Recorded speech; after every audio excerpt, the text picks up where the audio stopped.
Père et du Fils et du Saint-Esprit.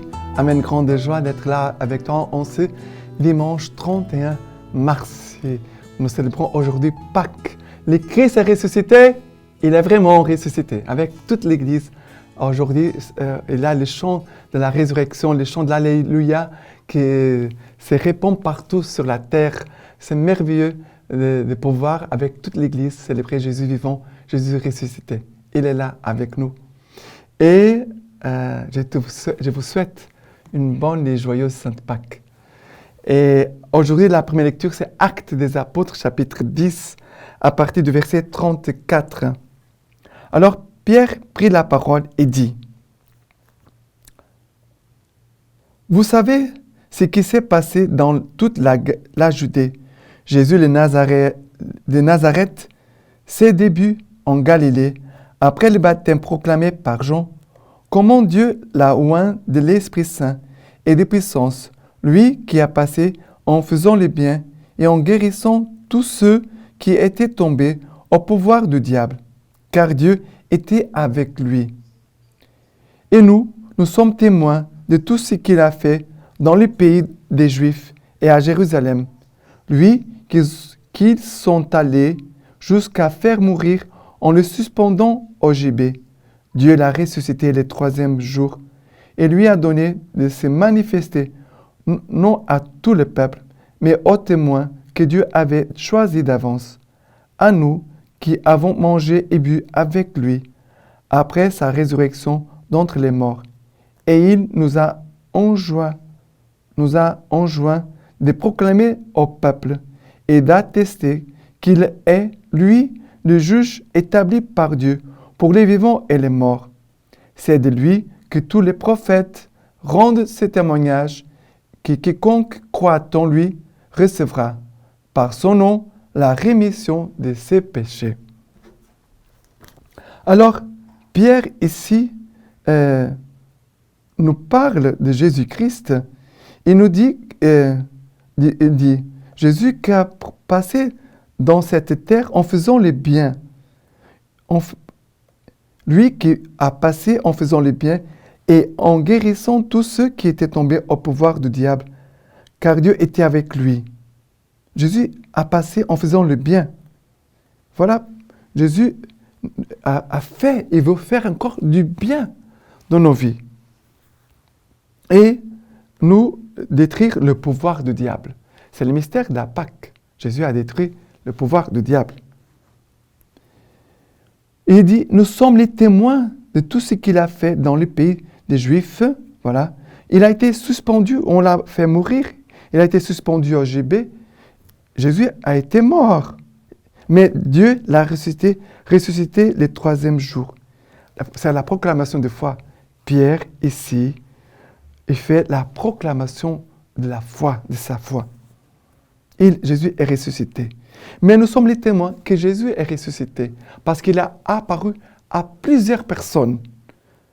En spécial, ceux qui ont mangé et bu avec lui, ça veut dire les intimes, ses disciples. Et après, il dit, vraiment, Dieu, il a été établi juge pour les vivants et les morts. C'est de lui que tous les prophètes rendent ce témoignage. Ça veut dire alors Pierre dit, voilà, c'est Jésus qui est ressuscité. C'est lui dont les prophètes ont parlé, ont aussi témoigné.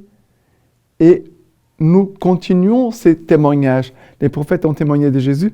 Nous témoignons encore aujourd'hui que vraiment, qui croit en lui recevra par son nom la rémission de tous ses péchés. Voilà le Christ ressuscité qui est venu effacer tous nos péchés, qui nous a donné le pardon de tous nos péchés.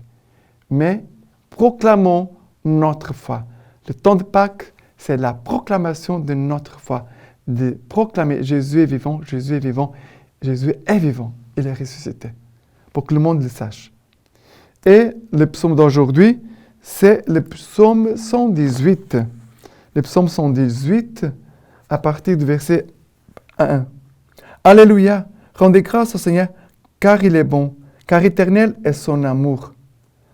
Qu'elle le dise la maison d'Israël, éternel est son amour. La droite du Seigneur a le dessus. La droite du Seigneur a fait prouesse. Non, je ne mourrai pas, je vivrai et publierai les œuvres du Seigneur. Après le verset 22, la pierre qu'ont rejetée les bâtisseurs est devenue la tête d'angle. C'est là l'œuvre du Seigneur, ce fut merveille à nos yeux. Non, je ne mourrai pas, je vivrai et publierai les œuvres du Seigneur. Voilà que Jésus, on pourrait mettre cette parole dans la bouche de Jésus. Je ne mourrai pas, je ne suis pas mort. Je suis vivant pour proclamer les merveilles du Seigneur. Mais aujourd'hui, avec l'Église, avec nos frères et sœurs, chantons l'Alléluia. Rendons grâce au Seigneur. Rendons grâce au Seigneur car il est bon, car il ne nous a pas abandonnés au pouvoir de Satan, au pouvoir de la mort, au pouvoir du mal. Mais Jésus a ouvert les ciels. N'oublions pas que la grâce de la résurrection, ce n'est pas seulement une grâce, bien sûr, elle est pour cette vie et c'est bas déjà. Nous vivons de ressuscité. Nous vivons de Jésus ressuscité. Nous vivons de lui. C'est le centre de notre vie, de notre foi. Mais ce même Jésus ressuscité, par sa passion et par sa croix, par sa mort, par sa croix, par sa résurrection, nous a ouvert le paradis. La vie éternelle, la vie du ressuscité, et je veux un jour ressusciter avec Jésus pour l'éternité, pour être avec lui pour toujours. Et maintenant, la deuxième lecture d'aujourd'hui, c'est Colossiens, chapitre 3, à partir du verset 1. Colossiens, chapitre 3, à partir du verset 1. Du moment donc que vous êtes ressuscités avec le Christ, recherchez les choses d'en haut, là où se trouve le Christ, assis à la droite de Dieu. Songez aux choses d'en haut, non à celles de la terre, car vous êtes morts, et votre vie est désormais cachée avec le Christ en Dieu. Quand le Christ sera manifesté, lui qui est votre vie, alors vous aussi, vous serez manifestés avec lui, plein de gloire. Voilà, ce passage concerne ce que je viens de dire tout à l'heure. Pour cette vie et pour la vie éternelle. Saint Paul nous dit, du moment que vous êtes ressuscité avec le Christ, tu es baptisé, moi aussi. Déjà, le sacrement du baptême, c'est déjà entrer dans la grâce de la résurrection. Et Saint Paul nous dit, recherchez les choses d'en haut. La vie nouvelle, c'est rechercher les choses d'en haut. Les biens du ciel. Songez aux choses d'en haut, non à celles de la terre. Attachez-vous à Dieu, à ce qui est éternel, non pas à ce qui est passagère, les choses terrestres. C'est la vie nouvelle ici, c'est la vie nouvelle du baptisé. Et après, Saint Paul dit encore, car vous êtes morts. Pourquoi il dit vous êtes morts? Morts aux choses de péché, bien sûr. Et notre et votre vie est désormais cachée avec le Christ. Ça veut dire tout ce que tu vis, tu dois amener tout cela au Christ. Tu ne dois pas parler, papoter, dire tout à tout le monde. Non. Il a le secret du roi. Vous êtes morts au péché.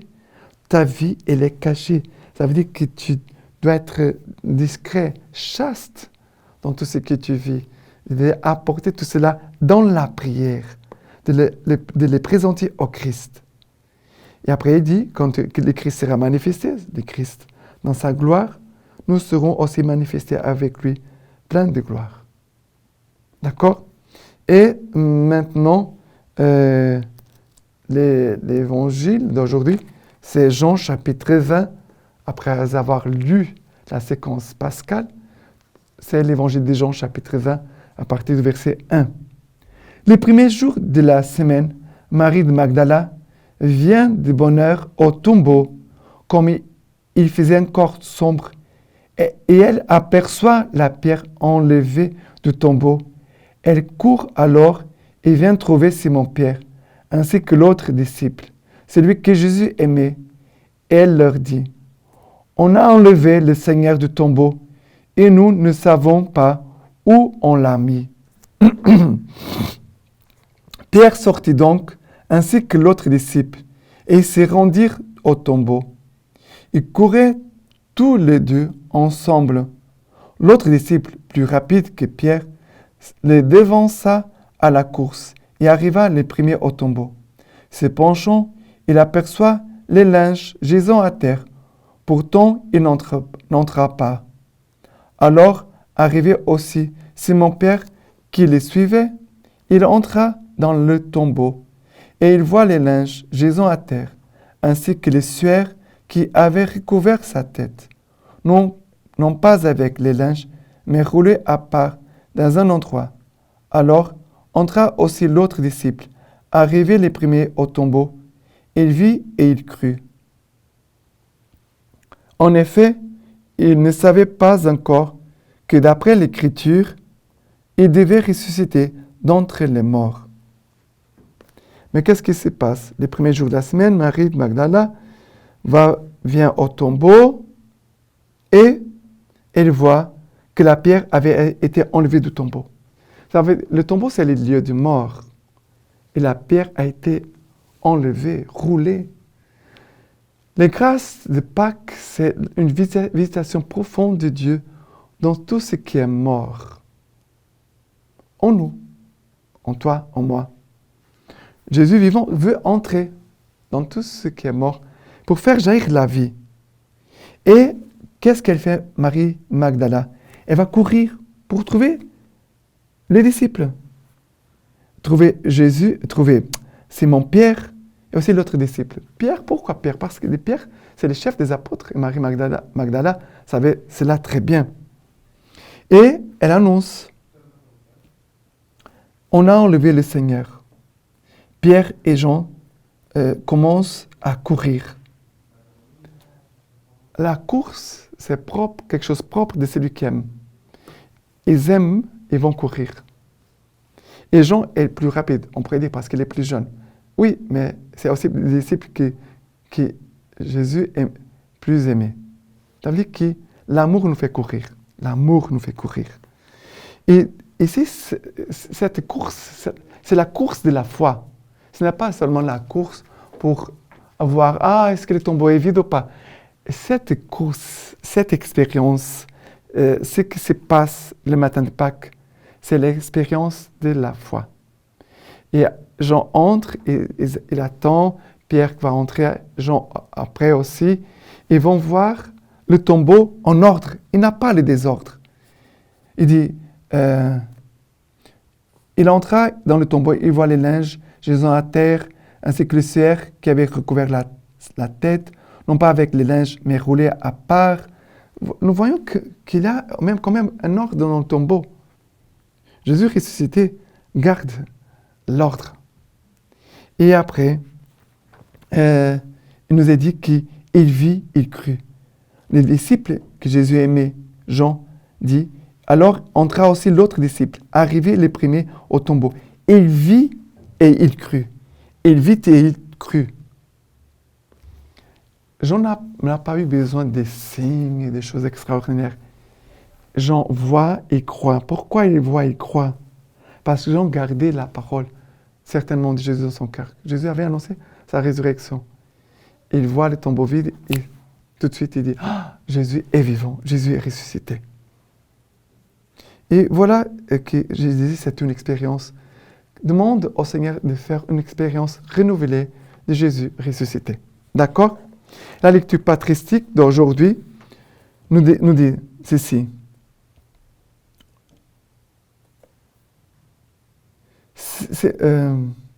C'est moi, ton Dieu, qui pour toi suis devenu ton fils. C'est moi qui pour toi et pour tes descendants te parle maintenant et qui par ma puissance ordonne à ceux qui sont dans les chaînes, sortez, à ceux qui sont dans les ténèbres, soyez illuminés, à ceux qui sont endormis, relevez-vous. Je te l'ordonne, éveille-toi, ô toi qui dors, Je n'étais pas créé pour que tu demeures captif du séjour des morts. Relève-toi d'entre les morts. Moi, je suis la vie des morts. Lève-toi, ouvre tes mains. Ouvre, œuvre de mes mains. Lève-toi, mon semblable, qui has été créé à mon image. Éveille-toi, sortons d'ici, car tu es en moi et moi en toi. Nous sommes une seule personne indivisible. Maintenant, je vous laisse la bénédiction par les mains toutes pures, la Vierge Marie. Que Dieu Tout-Puissant vous bénisse et vous garde, le Père, le Fils et le Saint-Esprit. Amen. Le Christ est ressuscité, il est vraiment ressuscité.